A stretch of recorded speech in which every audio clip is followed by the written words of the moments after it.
all sorts of presents that my friends have brought. Some of them, I dare say, are hoping that I shall be their mistress later on. If they could see what sickness has made of me, they would go away in terror. Prudence is giving her New Year's presents with those I have received. There is a thaw, and the doctor says that I may go out in a few days, if the fine weather continues. January 8. I went out yesterday in my carriage. The weather was lovely. The Champs Elysees was full of people. It was like the first smile of spring. Everything about me had a festal air. I never knew before that a ray of sunshine could contain so much joy, sweetness, and consolation. I met almost all the people I knew, all happy, all absorbed in their pleasures. How many happy people don't even know that they are happy? Olympe passed me in an elegant carriage that Monsieur de N. has given her. She tried to insult me by her look. She little knows how far I am from such things now.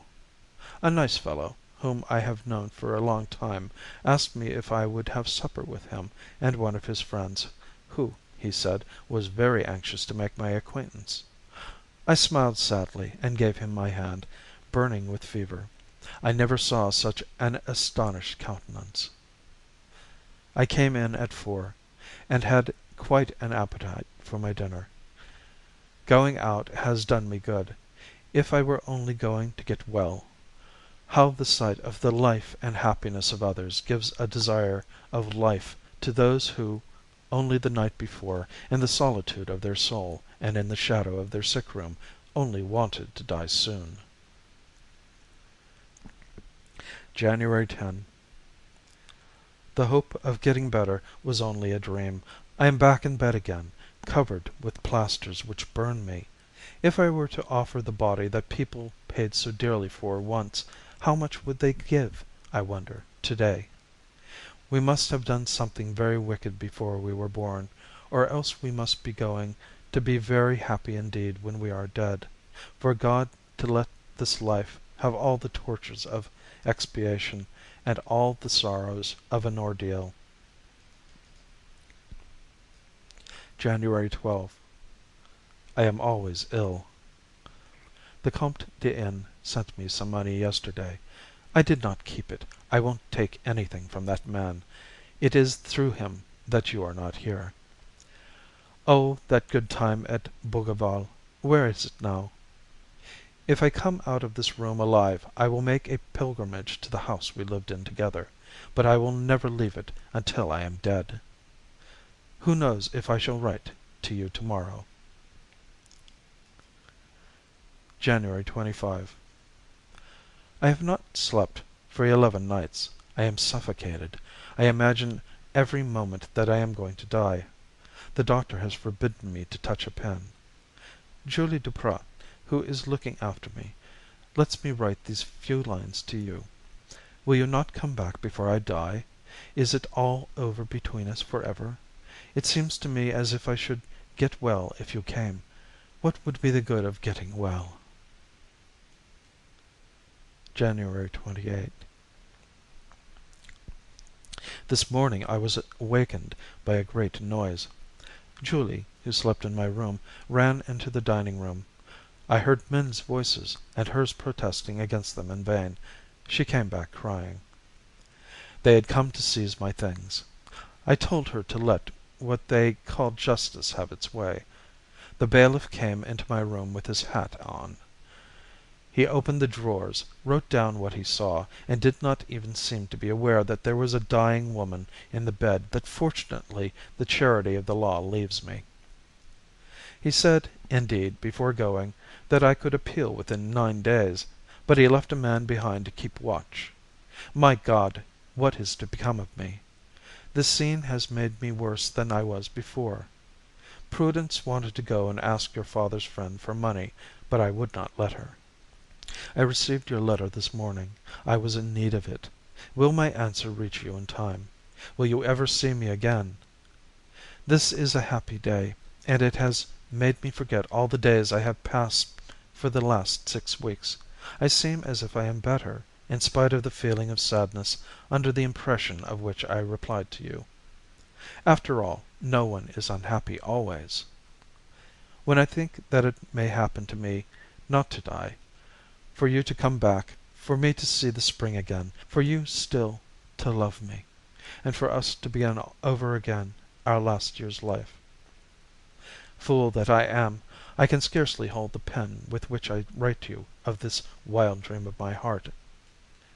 Whatever happens, I loved you well, Armand, and I would have died long ago if I had not had the memory of your love to help me, and a sort of vague hope of seeing you beside me again. February 4. The Comte de G. has returned. His mistress has been unfaithful to him. He is very sad. He was very fond of her. He came to tell me all about it. The poor fellow is in rather a bad way as to money. All the same, he has paid my bailiff and sent away the man. I talked to him about you, and he promised to tell you about me. I forgot that I had been his mistress, and he tried to make me forget it too. He is a good friend. The Duke sent yesterday to inquire after me, and this morning he came to see me. I do not know how the old man still keeps alive. He remained with me 3 hours and did not say 20 words. 2 big tears fell from his eyes when he saw how pale I was. The memory of his daughter's death made him weep, no doubt. He will have seen her die twice. His back was bowed, his head bent toward the ground, his lips drooping, his eyes vacant. Age and sorrow weigh with a double weight on his worn-out body. He did not reproach me. It looked as if he rejoiced secretly to see the ravages that disease had made in me. He seemed proud of being still on his feet, while I, who am still young, was broken down by suffering. The bad weather has returned. No one comes to see me. Julie watches by me as much as she can. Prudence, to whom I can no longer give as much as I used to, begins to make excuses for not coming. Now that I am so near death, in spite of what the doctors tell me, for I have several, which proves that I am getting worse, I am almost sorry that I listened to your father. If I had known that I should only be taking a year of your future, I could not have resisted the longing to spend that year with you, and at least I should have died with a friend to hold my hand. It is true that if we had lived together this year, I should not have died so soon. God's will be done. February 5. Oh, come, come, Armand. I suffer horribly. I am going to die. Oh, God, I was so miserable yesterday that I wanted to spend the evening, which seemed as if it were going to be as long as the last, anywhere but at home. The Duke came in the morning. It seems to me as if the sight of this old man, whom death has forgotten, makes me die faster.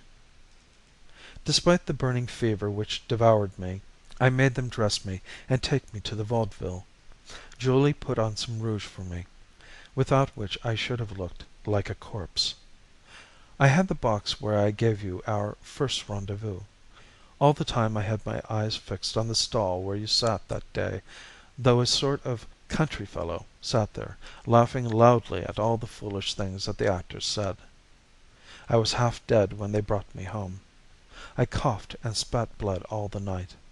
Today I cannot speak. I can scarcely move my arm. My God, I am going to die.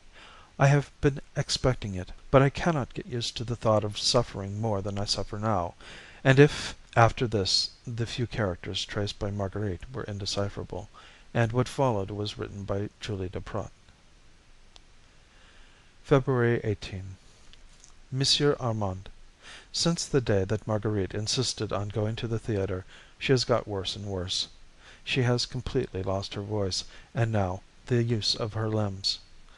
What our poor friend suffers is impossible to say.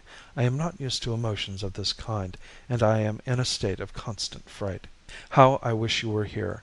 She is almost always delirious, but delirious or lucid, it is always your name that she pronounces, when she can speak a word. The doctor tells me that she is not here for long. Since she got so ill, the old Duke has not returned. He told the doctor that the sight was too much for him.